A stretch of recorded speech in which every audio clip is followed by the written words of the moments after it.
Please don't make any assumptions. I mean, one of the things is with the long-term partnerships model, the concept that there are safe teams, not necessarily true. I'm going to use Immortals as an example.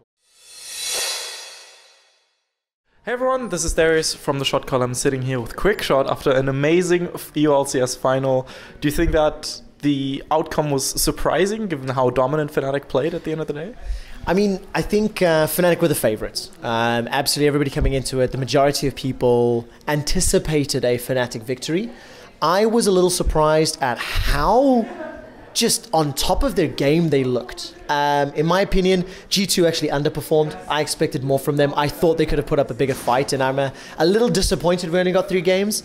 The quality of the games for the majority was amazing. Yeah. G2 picked up early leads, Fnatic bounced back, back-to-back pentakills. I mean, you couldn't have asked for more. Especially getting 2 pentakills in 3 games, that's a very impressive feat, and Reckless did not die a single time during that entire series. It's unbelievable. He's died on Tristana once this split, okay? This split. I think his KDA is around 80. I need to double check that. And I'm just so disappointed that technically and officially it is 1 pentakill, because the first game there was 11 seconds between some of the kills. So it's unofficial, official, but screw it, we'll count it. Yeah, exactly. I mean, I went with the same thing. I even put out a bet on Twitter and stuff, but we'll get to that on a later point. Luckily for me, Reckless didn't get a 3rd pentakill after that one.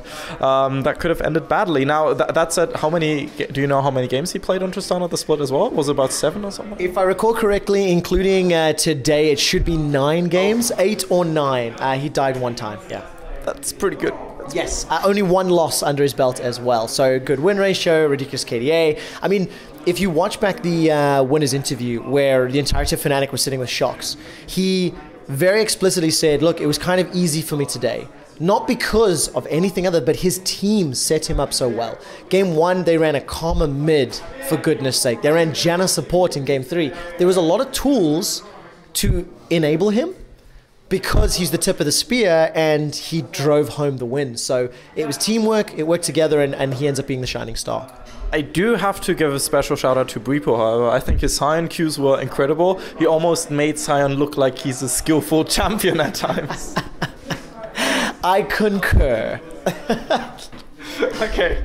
Is that everything else? I agree. I mean, look, I think what I like about Fnatic, what they did with Bripo today, they put him on tanks. Yep. They didn't put him in a position where any of the additional pressures come into play. We saw Bripo can play carries in the semi-final. He showed up.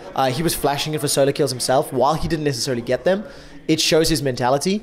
You can hear from the banter and the shade he's willing to throw that he's got the confidence to back it up. But what I like is push comes to shove when the pressure is on, they put him in a reliable position. He stepped up, he showed he's reliable, and the rest of the carries did their jobs. Of course, and now Fnatic have apparently the 2 best top laners in their roster.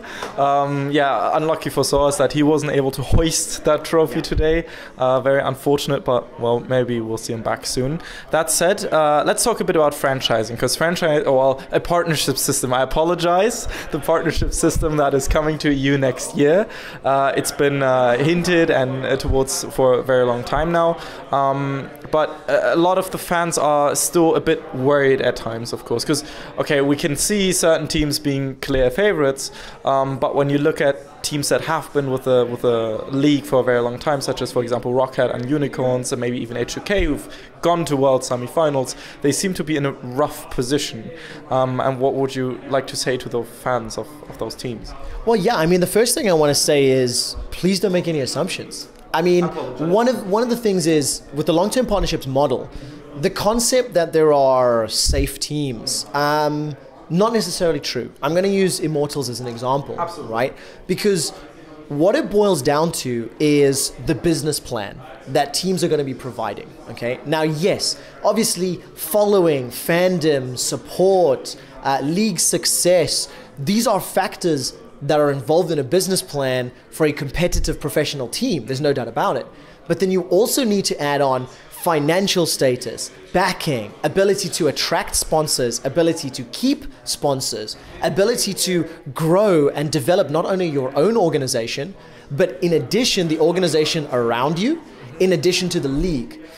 the whole reason that we feel very strongly about long-term partnerships and why you actually corrected yourself on the terminology is we're entering into this agreement where we are working together for the betterment of the league. That means all teams, all leagues, the league, everybody involved in the league, that's obviously us as Riot, as well as all the players. And it's all of these factors that are going to combine, that are going to come together. So that's the first part of the question. The second part of the question is, what do I say to fans for teams like Roccat or Unicorns of Love or H2K, where maybe there are these question marks?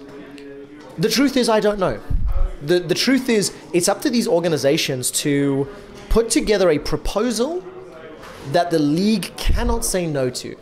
It is up to these organizations to put together a pitch, a presentation, a plan that is so good on all of the fronts, that speaks to how they will speak to a European crowd, how they will craft winning teams, how they will attract business partners, and how they will work together to facilitate all these things. It's very early. Applications only opened a couple of weeks ago, and we won't gain any insight into that procedure. It's going to be behind closed doors, and the league operations team within the company will be working with that. But knowing that teams have several months to double down, knowing that this has been coming, that it's been announced since last year, it makes me excited at what sort of business plans are going to come together. And I'm extremely hopeful at the future because we're building this infrastructure where we'll be more partnered and more aligned in our goals. Fair call. Now that said, as a caster, you also spoke about this in another video, that you're very excited to be able to always plan for certain storylines. Say you gave the example of Memento. You did a lot of research on Memento when he was on Giants, then immediately got relegated, and then you were only able to bring that whole storyline back when he got back into it with Rocket, and of course succeeded pretty well. That said though, say maybe even half of the teams, maybe even more, don't make it into the new partnership. Good recovery. I was almost there, but no, got myself covered there.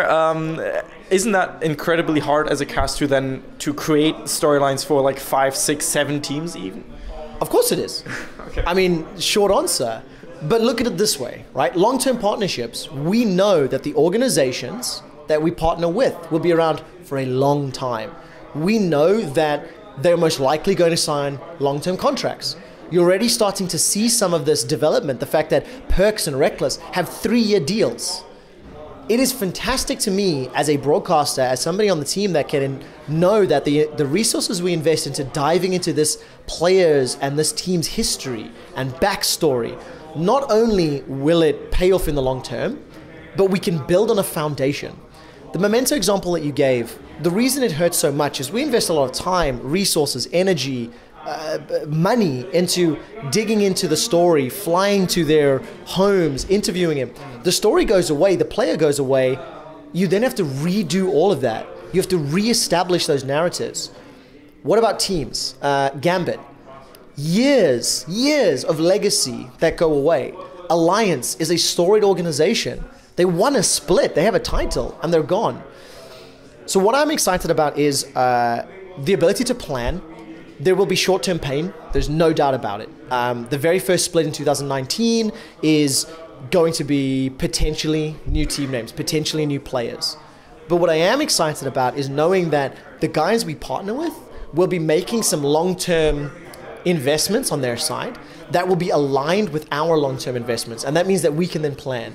If we look at the NALCS, looking at their final, that you have Team Liquid in a final, which is unheard of, that you have 100 Thieves, the people on those rosters, the names, the coaches, the players, that we already know, we have a connection to them. I expect a lot of EU LCS players to find teams and to find homes. And then after we've got through that speed bump of spring next year, then we can really see the benefits and the growth and how we can look to unlock this long-term storytelling. I did a news piece today because I did some research, and apparently out of the 15 players playing for the top 3 NA teams, 7 have formerly played for Immortals. So that kind of proves to me that if you are a good player, you'll probably find a home, and several of them play in the NLCS, still Wild Turtle, Rainover, as a few examples. Now that said, one team that you just didn't mention in that list, and that has been causing some uproar in the online community, was Origen, with the OG Resurrection that I would guess is closely watched by Riot. Oh man, I don't know what to say about that team. I mean, look, okay, there is no doubt in my mind the community value that Origen offers is tremendous. They don't even have a team, and they have a larger social media following than some of our LCS teams. Okay? Most of them. Right. And look, the announcements and the splashes that they're making for the European Masters makes me very excited about what their presentation is going to look like. But please understand that there is a double-edged sword here, okay? Origen have shown tremendous success and tremendous failure in a very short space of time.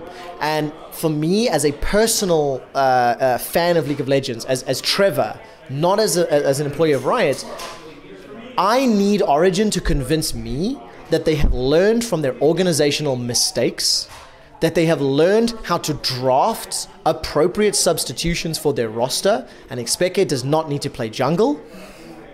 Or ADC or support, etc. Jungle's the only role he hasn't played in a professional level yet, that's why I pick it out.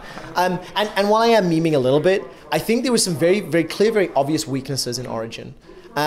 If they can put together a business plan that can show the company and fans like myself that they have learned and that they have grown and they can put together a business behind the name, then I'm very, very excited. I mean, there's huge potential.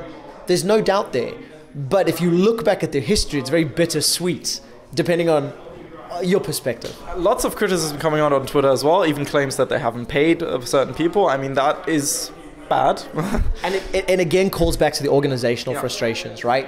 You saw Origen go from Challenger to World semifinals, and then you saw them go from World semifinals to relegated, right? Even out of Challenger Series. And everybody can point the blame because we only know a part of the picture. We don't know the full story. And in order for us to know the full story, Origen need to actually figure out how to represent themselves. How do they prove that their splash with xPeke, Insect, and Froggen isn't just a sideshow, but it is part of something bigger and grander? And that's what I'm waiting to see. That it's not just a PR stunt, and maybe even forgiven as well, which would be... so yeah, they need to prove that they have the motivation, the drive, the team. I mean, look, I think the motivation and the drive, I think, is definitely there. What they need to prove is they have the business acumen and can utilize that and really put together a plan that is more than just huge names being drawn together. One last question about this whole topic. When NA partnership system opened up, a lot of EU teams applied. Big organizations, Fnatic, Misfits, G2, Splice, I believe as well, H2K, I think. So half of the EU LCS, quite frankly. At the end of the day, none of them made it for, I would say, relatively obvious reasons. Could we potentially expect to see NA orgs that didn't make it into NA franchising now applying for EU and potentially getting in? Or is there like a rules that saying, please only EU orgs?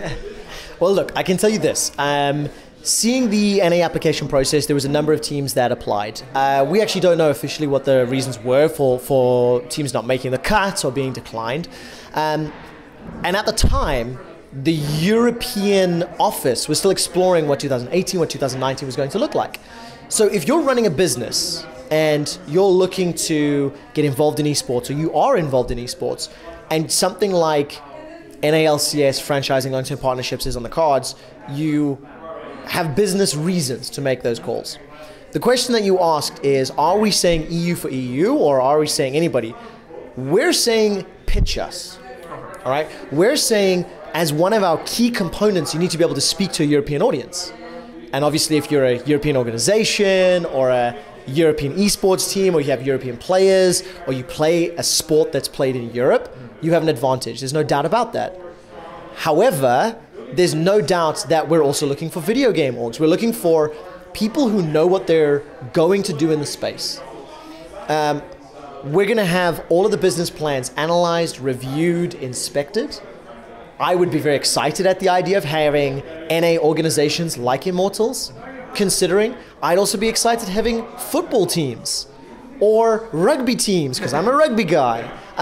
I would be excited at any of those organizations that are willing to join the team, and I can't wait to see who actually makes the cut, because it's going to be this big shakeup, and I'm hoping that we can see more competitive teams more regularly, much like Spring Split this year. We've had the most competitive split ever, and I just want to see that trend continue into summer and into long-term partnerships. Right, exactly, and I agree with it at heart. That said, though, I think a lot of the fans were a bit surprised then at the end of the day to see these moves, even though they've been announced way back, so you guys weren't able to know that, oh, the Spring Split is actually going to solve most of EU problems all of a sudden. So, yeah, a bit of unfortunate timing maybe, but I'm very excited for the partnership system still. Thank you very much for answering my questions and erasing some of my doubts about it. And yeah, maybe we'll see a few football teams or NA orgs join, maybe not. We'll see in the future. This was Trevor and Darius from the Shotcaller. Hope you had a good day. See you then. Hey everyone, this is Darius from the Shotcaller, and I hope you just enjoyed that video. This is a generic end card, of course, so make sure to click here for a different interview, or here for a different interview, or about here to subscribe to the Shotcaller. We very much appreciate your support, and see you guys next time. Bye bye.